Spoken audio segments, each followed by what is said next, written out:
Paul says the law is good if a man uses it lawfully. The law tells us what's sin and what's not sin. The law tells us what's right and what's not right. But then when we find out that it's not right, there's no power in us to do it. Now we're going somewhere here, say. But if I do the very thing I do not want to do, I agree with the law, confessing that the law is good. When you do the very thing that you don't want to do, that's nothing to be proud of. I want us to quit being proud of the thing that's in us that shouldn't be in us. You shouldn't be proud. That shouldn't be talked about. I mean, just get off the phone and quit telling people how proud you are that you told somebody off. That's demonic. Don't do that. Don't do that.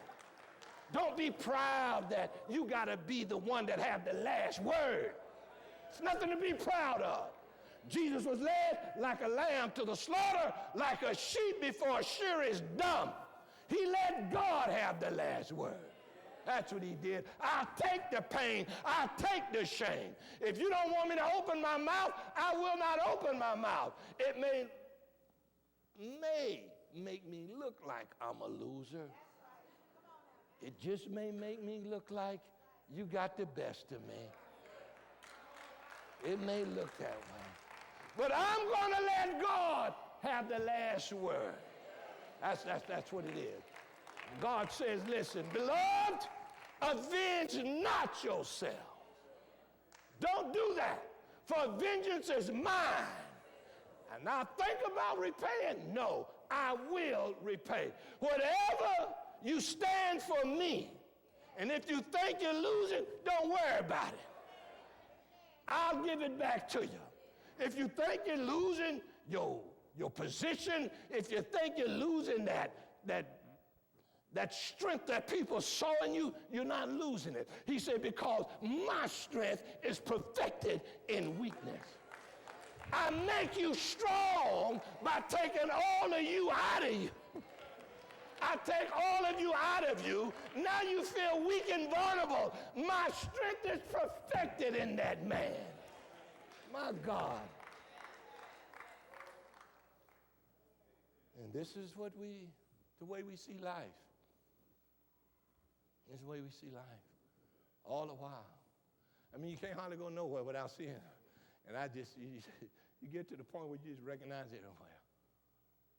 In the store. People arguing in the store. There's only so many cashiers. There's only so many. And they have a line. So if you get in line, just wait your turn. What's taking so long? Go to another store. If it's too much time, don't just let the flesh push you. And then you get up to the cashier with that look on your face. And wow. I want to do right, Lord, but I don't know how to do it. I don't know how to do it. God's calling us to be what? Spirit-filled. Now, as a child of God, redeemed by God's grace, there is something within us that wants to do good. Because if you could do bad and it doesn't make you feel bad, you cross the line now. You do bad and you don't want to admit it, or maybe you may not do it, but you want to do it. I want to call and get this thing right. You may not do it, but you want to do it. That's a sign that you want to do right. But you did wrong. But it wasn't you did the wrong. It's the thing in you, the flesh, sin, that overpowered you because you wasn't strong enough to deal with it. That's what it is. Are you listening to me?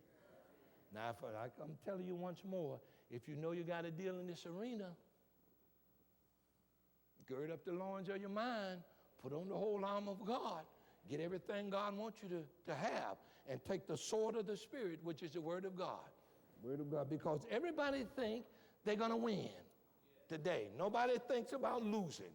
I'm going to win. I'm going to win. Just a few days ago, two ladies got in the ring to fight. This one lady thought she was going to win. She thought she was going to win. She trained to win. She did everything it was to win. But the other lady was a little bit stronger. And I think in 48 seconds, you had a new winner. Don't ever think your determination, don't ever think your zeal to do a lot of religious things is going to make you strong. Don't ever think that. I'm getting to a point here. Don't ever think because you feel sorry and you go on a little 3-day fast or 4-day fast, don't ever think that that's going to make you strong. Don't think that. Don't ever think, well, I need to be by myself. That's the last thing you want to do. It's the last thing you want to do. I need to get by myself. I just need to spend some me time. That's what got you in trouble. Me. Listen what I say. Paul says in verse 17, let me tell you about me. It is no longer I doing it, but sin which dwells in me. Sin which dwells where now? Me. Now that's very important to understand. That's very important to understand. When those Roman authorities came to Peter about Jesus, he wanted to know, he didn't say, what would you give us? No, he wanted all to himself. What will you give me? Me. What would you give me? So in verse 17, we see there's the I that wants to do what's good. There's the I want to do. Then there's a sin in me. I want to do good, but me won't let me.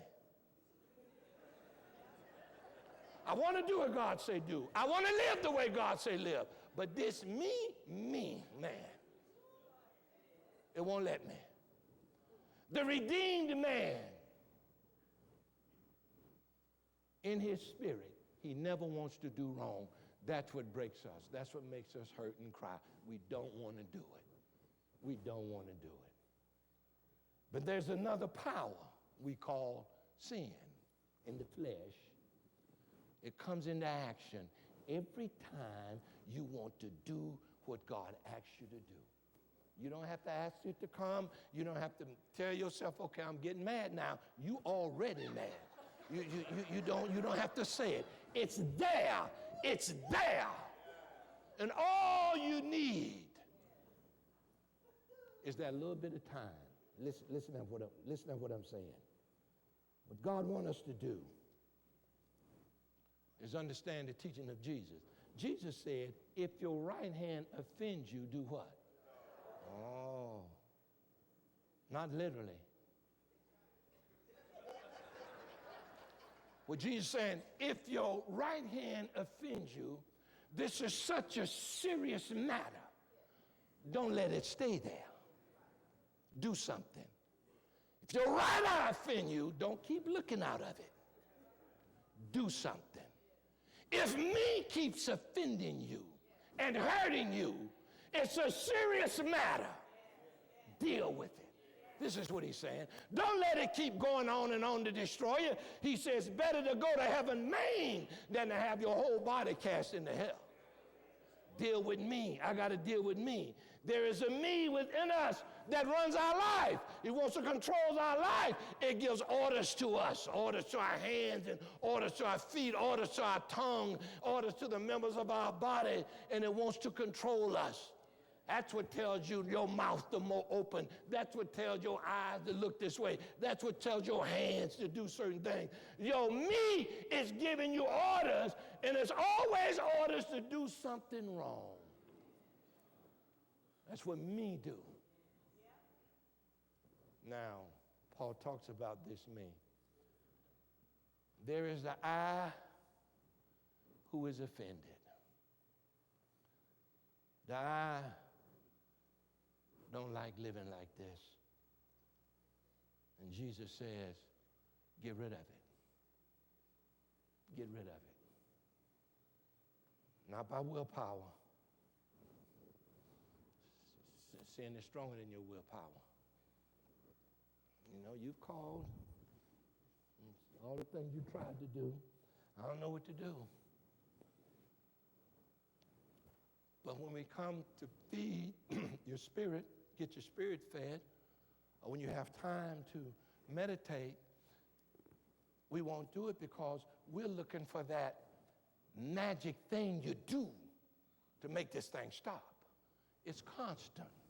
It's ongoing. Are you listening to me? You always have to stay in the book. You always have to pray. You always have to do that. And to shut this down is really to welcome me. Here's what I want to say. What does this lead to? Paul says, "Oh, wretched man that I am." Oh, wretched man, miserable. A good English word for that would be pathetic. Oh, pathetic man that I am. Who can deliver me from the body of this death? Who gonna set me free? Here's the good news. Jesus already done it. You already been set free.